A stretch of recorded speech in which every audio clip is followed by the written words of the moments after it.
नमस्कार दोस्तों, स्वागत है आप सभी का फिर से हमारे YouTube चैनल मास्टर साहब ऑफिशियल में। तो दोस्तों हम पढ़ रहे हैं सामान्य अध्ययन ब्रह्मास्त्र। तो इसके सीरीज में हम आज पढ़ेंगे सेट नंबर 3। कितना? Set number 3। तो सेट नंबर 3 का पहला क्वेश्चन है, ब्रह्मांड का अध्ययन क्या कहलाता है? ब्रह्मांड का अध्ययन क्या कहलाता है? तो ये कहलाता है कॉस्मोलॉजी। क्या कहलाता है? कॉस्मोलॉजी। अगला क्वेश्चन है, बिग बैंग सिद्धांत का प्रतिपादन किसने किया है? बिग बैंग सिद्धांत का प्रतिपादन किसने किया? ये किया था जॉर्ज लेमेंटर ने। किसने? जॉर्ज लेमेंटर ने। सबसे बड़ा तारामंडल कौन है? सबसे बड़ा तारामंडल कौन है? यह है सेंटोरस। कौन सा है? सेंटोरस। किस ग्रह के पास कोई उपग्रह नहीं है? किस ग्रह के पास कोई उपग्रह नहीं है? तो बुध और शुक्र के पास कोई उपग्रह नहीं है। तो इसका आंसर हो जाएगा डी। कौन सा हो जाएगा? डी। बुध और शुक्र के पास कोई उपग्रह नहीं है। सी ऑफ ट्रैंक्विलिटी कहाँ पर स्थित है? सी ऑफ ट्रैंक्विलिटी कहाँ पर स्थित है? ये स्थित है चंद्रमा पर। ब्रह्मांड में विस्फोटी तारा कहलाता है। ब्रह्मांड में विस्फोटी तारा क्या कहलाता है? अभिनव तारा। ब्रह्मांड में विस्फोटी तारा कहलाता है अभिनव तारा।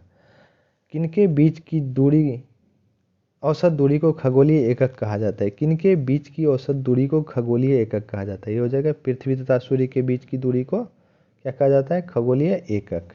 प्रकाश वर्ष मात्रक है। प्रकाश वर्ष किस चीज़ का मात्रक है? दूरी का। किसका मात्रक है? दूरी का। सूर्य की ऊर्जा का मुख्य स्रोत है। सूर्य की ऊर्जा का मुख्य स्रोत क्या है? नाभिकीय संलयन। क्या है? नाभिकीय संलयन। एक वर्ष में प्रकाश द्वारा तय की गई दूरी है। एक वर्ष में प्रकाश द्वारा तय की गई दूरी क्या कहलाता है? प्रकाश वर्ष। क्या कहलाता है? प्रकाश वर्ष। गॉड पार्टिकल कहलाता है। गॉड पार्टिकल क्या कहलाता है? Higgs boson. क्या कहलाता है? Higgs boson. सूर्य का प्रकाश पृथ्वी पर पहुंचता है। सूर्य का प्रकाश पृथ्वी पर पहुंचता है लगभग कितना लेता है? 500 सेकेंड। तो इसका सही आंसर हो जाएगा 8.3 मिनट। ये लगभग हो जाएगा 500 सेकेंड के आसपास। गैनीमेड किसका उपग्रह है? गैनीमेड किसका उपग्रह है? गैनीमेड बृहस्पति का उपग्रह है। एक पारसेक बराबर होता है। एक पारसेक बराबर होता है, ये हो जाएगा 3.26 प्रकाश वर्ष, यानी कि 3.26 प्रकाश वर्ष। एक पारसेक बराबर होता है 3.26 प्रकाश वर्ष का। सबसे बड़ा क्षुद्र ग्रह कौन है? सबसे बड़ा क्षुद्र ग्रह कौन है? ये हो जाएगा सेरेस। कौन है? सेरेस।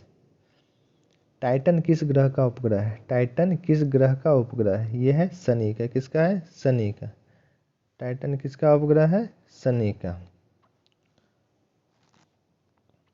अगला क्वेश्चन है, सूर्य की सतह का तापमान कितना होता है? सूर्य की सतह का तापमान कितना होता है?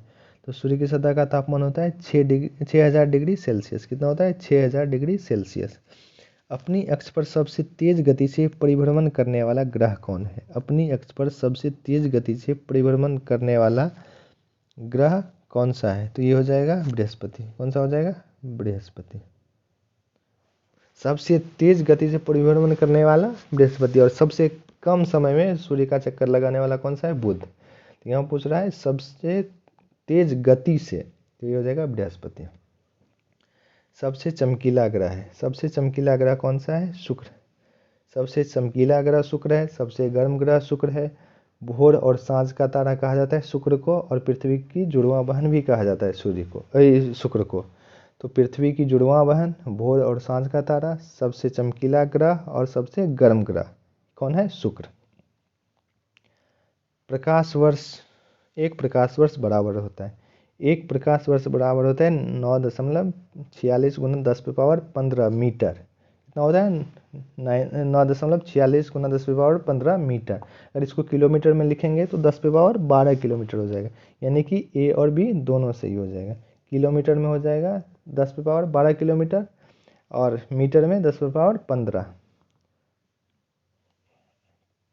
आकाश किसके कारण नीला दिखाई देता है? आकाश किसके कारण नीला दिखाई देता है? ये प्रकीर्णन के कारण नीला दिखाई देता है।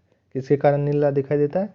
प्रकाश के प्रकीर्णन के कारण। क्षुद्र ग्रह किन दो ग्रहों के बीच में स्थित होते हैं? क्षुद्र ग्रह किन दो ग्रहों के बीच में स्थित होते हैं? ये होते हैं मंगल और बृहस्पति के बीच में। किसके बीच में? मंगल और बृहस्पति के बीच में। ब्रह्मांड का मौलिक कण है। ब्रह्मांड का मौलिक कण क्या है? Higgs boson. ब्रह्मांड का मौलिक कण क्या है? हिग्स बोसॉन, जिसे कहते हैं गॉड पार्टिकल। हिग्स बोसॉन को क्या कहते हैं? God particle. ये क्या है? ब्रह्मांड का मौलिक कण है। चंद्रमा किस ग्रह का एकमात्र उपग्रह है? चंद्रमा किस ग्रह का एकमात्र उपग्रह है? यह है पृथ्वी का एकमात्र उपग्रह। भोर या सांझ का तारा, भोर या सांझ का तारा किस ग्रह को कहते हैं? तो ये कहते हैं शुक्र को। भोर या सांझ का तारा किसको कहते हैं? शुक्र को। भू स्थिर उपग्रह को कितनी ऊंचाई पर स्थापित किया जाता है? भू स्थिर उपग्रह को कितनी ऊंचाई पर स्थापित किया जाता है? ये किया जाता है 36,000 किलोमीटर। कितना? 36,000 किलोमीटर पर क्या किया जाता है? भू स्थिर उपग्रह को स्थापित किया जाता है। प्लूटो है। प्लूटो क्या है? बौना ग्रह। पहले ये था ग्रह, लेकिन अब इसको ग्रहों की श्रेणी से निकाल कर क्या कर दिया गया? बौना ग्रह की श्रेणी में रख दिया गया। पृथ्वी के सबसे निकट तारे का प्रकाश पृथ्वी तक पहुंचने में कितना समय लगता है? देखो, तो पृथ्वी का सबसे निकटतम तारा तो सूर्य है, लेकिन ये बात कर रहा है किसका? प्रॉक्सिमा सेंचुरी का। ये क्या है? दूसरा सबसे निकटतम तारा है। पृथ्वी का दूसरा सबसे निकटतम और सूर्य का सबसे निकटतम तारा कौन सा है? Proxima Centauri. इस ये प्रकाश को पृथ्वी तक पहुंचने में लगता है 4.2 वर्ष। कितना? 4.2 वर्ष। जीवाश्म ग्रह के नाम से किसे जाना जाता है? जीवाश्म ग्रह के नाम से किसे जाना जाता है? तो जीवाश्म ग्रह के नाम से चंद्रमा को जाना जाता है। किसको जाना जाता है? चंद्रमा को। सबसे कम समय में सूर्य की परिक्रमा करता है। सबसे कम समय में सूर्य की परिक्रमा कौन करता है? बुध करता है। कौन करता है?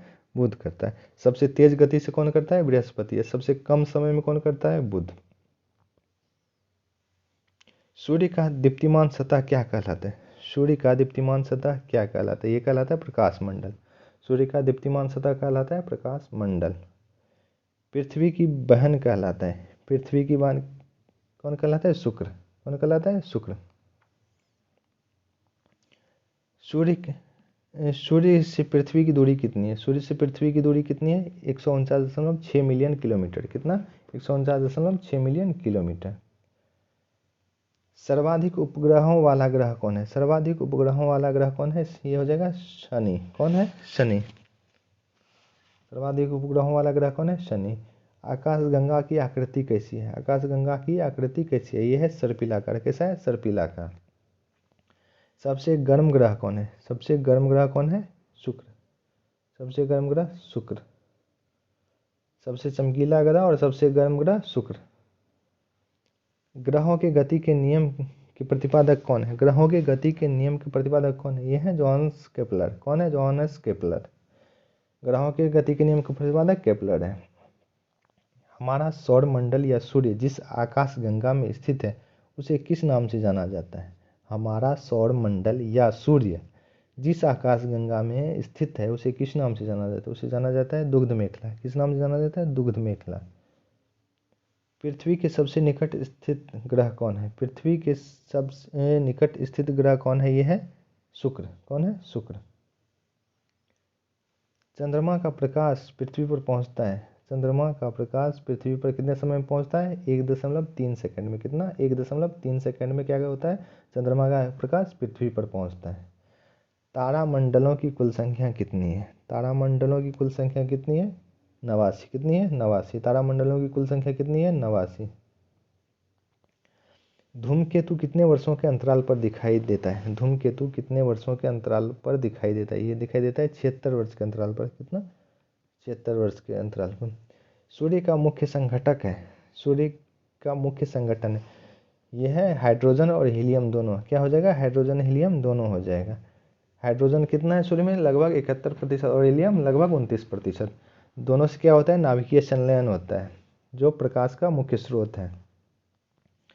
तारे का रंग किसका सूचक है? तारे का रंग किसका सूचक है? यह है ताप का। तारे का रंग किसका सूचक है? ताप का। पृथ्वी का सबसे निकटतम तारा कौन है? पृथ्वी का निकटतम तारा कौन सा है? यह है सूर्य। कौन सा है? सूर्य। दूसरा सबसे निकटतम तारा प्रॉक्सिमा सेंचुरी।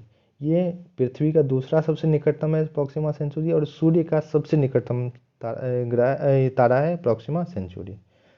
तो दोस्तों आज की वीडियो में बस इतना ही। फिर मिलते हैं अगले वीडियो में। तब तक के लिए धन्यवाद।